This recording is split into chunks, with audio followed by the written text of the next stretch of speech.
The chords at the bottom of page 91.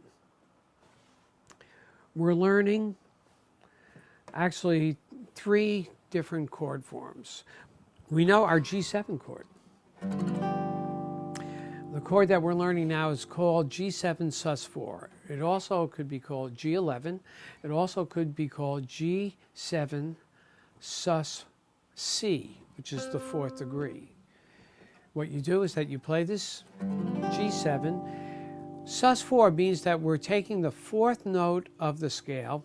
You don't have to remember all this, but I'll just show you. The 4th note of the scale and playing it instead of the 3rd.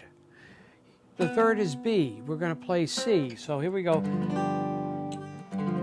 There's your sus4. Regular 3rd, sus C. Regular 3rd, G11. Regular 3rd, G7 sus4.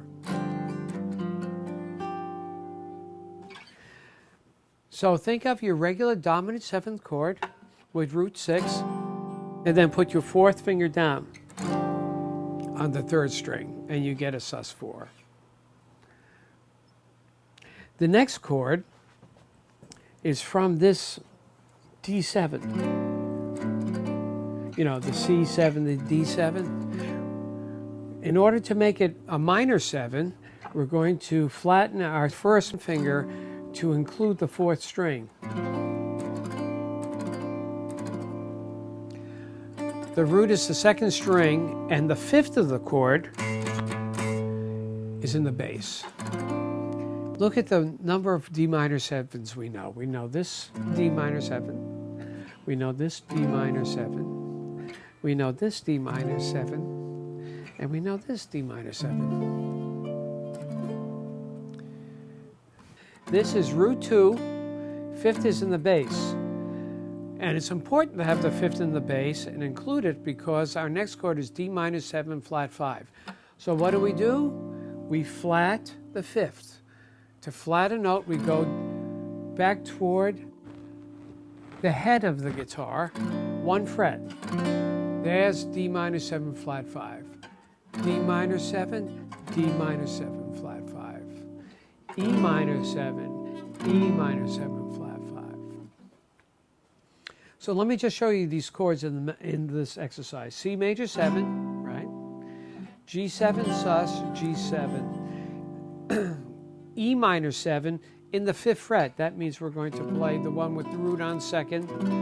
E minor 7 flat 5. A7 sus4, A7.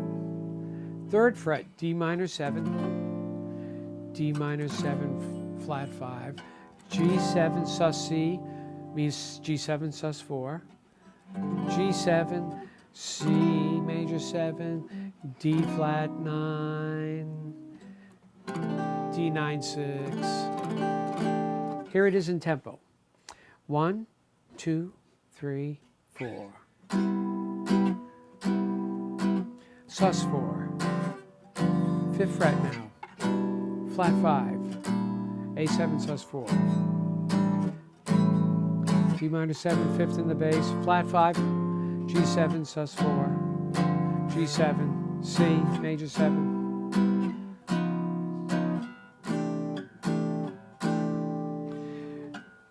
I call this chord C9-6 because the 9 is above the 6. Many people will call it C6-9. Many people will call this G sus4. Some people will call it G11. Some people G sus C. It's good to know all the different names that people might call these chords because it's the sound that they want.